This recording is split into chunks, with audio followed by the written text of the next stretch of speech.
देवानां च ऋषीणां च गुरुकाञ्चन सन्निभं बुद्धिभूतं त्रिलोकशं तं नमामि बृहस्पतितं। देवानां च ऋषीणां च गुरुकाञ्चन सन्निभं बुद्धिभूतं त्रिलोकशं तं नमामि बृहस्पतितं। देवानां च ऋषीणां च गुरुकाञ्चन सन्निभं बुद्धिभूतं त्रिलोकशं तं नमामि बृहस्पतितं। देवानां च ऋषीणां च गुरुकाञ्चन सन्निभं बुद्धिभूतं त्रिलोकशं तं नमामि बृहस्पतितं। देवानां च ऋषीणां च गुरुकाञ्चन सन्निभं बुद्धिभूतं त्रिलोकशं तं नमामि बृहस्पतितं। देवानां च ऋषीणां च गुरुकाञ्चन सन्निभं बुद्धिभूतं त्रिलोकशं तं नमामि बृहस्पतितं। देवानां च ऋषीणां च गुरुकाञ्चन सन्निभं बुद्धिभूतं त्रिलोकशं तं नमामि बृहस्पतितं। देवानां च ऋषीणां च गुरुकाञ्चन सन्निभं बुद्धिभूतं त्रिलोकशं तं नमामि बृहस्पतितं। देवानां च ऋषीणां च गुरुकाञ्चन सन्निभं बुद्धिभूतं त्रिलोकशं तं नमामि बृहस्पतितं। देवानां च ऋषीणां च गुरुकाञ्चन सन्निभं बुद्धिभूतं त्रिलोकशं तं नमामि बृहस्पतितं। देवानां च ऋषीणां च गुरुकाञ्चन सन्निभं बुद्धिभूतं त्रिलोकशं तं नमामि बृहस्पतितं।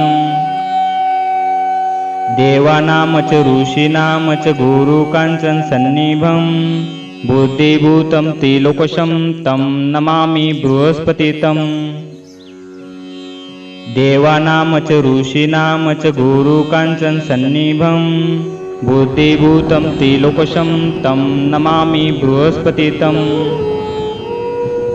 देवानां च ऋषीणां च गुरुकाञ्चन सन्निभं बुद्धिभूतं त्रिलोकशं तं नमामि बृहस्पतितं।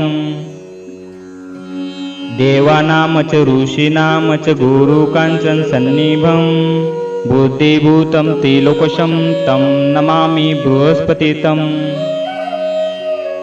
देवानां च ऋषीणां च गुरुकाञ्चन सन्निभं बुद्धिभूतं त्रिलोकशं तं नमामि बृहस्पतितं। देवानां च ऋषीणां च गुरुकाञ्चन सन्निभं बुद्धिभूतं त्रिलोकशं तं नमामि बृहस्पतितं। देवानां च ऋषीणां च गुरुकाञ्चन सन्निभं बुद्धिभूतं त्रिलोकशं तं नमामि बृहस्पतितं। देवानां च ऋषीणां च गुरुकाञ्चन सन्निभं बुद्धिभूतं त्रिलोकशं तं नमामि बृहस्पतितं। देवानां च ऋषीणां च गुरुकाञ्चन सन्निभं बुद्धिभूतं त्रिलोकशं तं नमामि बृहस्पतितं। देवानां च ऋषीणां च गुरुकाञ्चन सन्निभं बुद्धिभूतं त्रिलोकशं तं नमामि बृहस्पतितं। देवानां च ऋषीणां च गुरुकाञ्चन सन्निभं बुद्धिभूतं त्रिलोकशं तं नमामि बृहस्पतितं।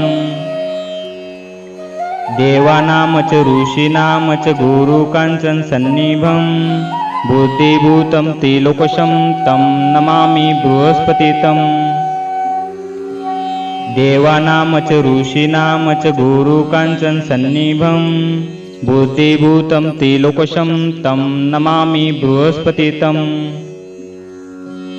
देवानां च ऋषीणां च गुरुकाञ्चन सन्निभं बुद्धिभूतं त्रिलोकशं तं नमामि बृहस्पतितं।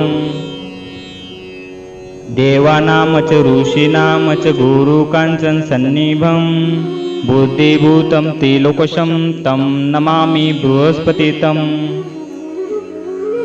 देवानां च ऋषीणां च गुरुकाञ्चनसन्निभं बुद्धिभूतं त्रिलोकशं तं नमामि बृहस्पतितं।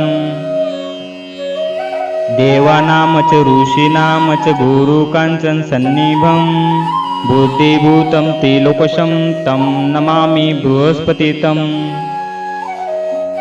देवानां च ऋषीणां च गुरुकाञ्चनसन्निभं बुद्धिभूतं त्रिलोकशं तं नमामि बृहस्पतितं।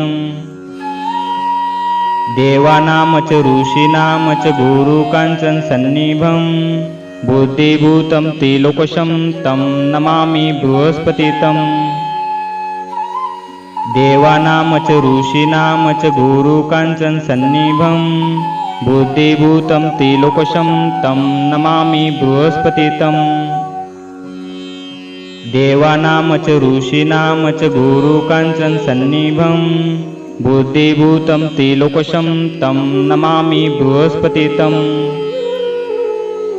देवानां च ऋषीणां च गुरुकाञ्चनसन्निभं बुद्धिभूतं त्रिलोकशं तं नमामि बृहस्पतितं। देवानां च ऋषीणां च गुरुकाञ्चनसन्निभं बुद्धिभूतं त्रिलोकशं तं नमामि बृहस्पतितं। देवानां च ऋषीणां च गुरुकाञ्चनसन्निभं बुद्धिभूतं त्रिलोकशं तं नमामि बृहस्पतितं। देवानां च ऋषीणां च गुरुकाञ्चनसन्निभं बुद्धिभूतं त्रिलोकशं तं नमामि बृहस्पतितं। देवानां च ऋषीणां च गुरुकाञ्चनसन्निभं बुद्धिभूतं त्रिलोकशं तं नमामि बृहस्पतितं। देवानां च ऋषीणां च गुरुकाञ्चनसन्निभं बुद्धिभूतं त्रिलोकशं तं नमामि बृहस्पतितं। देवानां च ऋषीणां च गुरुकाञ्चनसन्निभं बुद्धिभूतं त्रिलोकशं तं नमामि बृहस्पतितं। देवानां च ऋषीणां च गुरुकाञ्चनसन्निभं बुद्धिभूतं त्रिलोकशं तं नमामि बृहस्पतितं। देवानां च ऋषीणां च गुरुकाञ्चनसन्निभं बुद्धिभूतं त्रिलोकशं तं नमामि बृहस्पतितं। देवानां च ऋषीणां च गुरुकाञ्चनसन्निभं बुद्धिभूतं त्रिलोकशं तं नमामि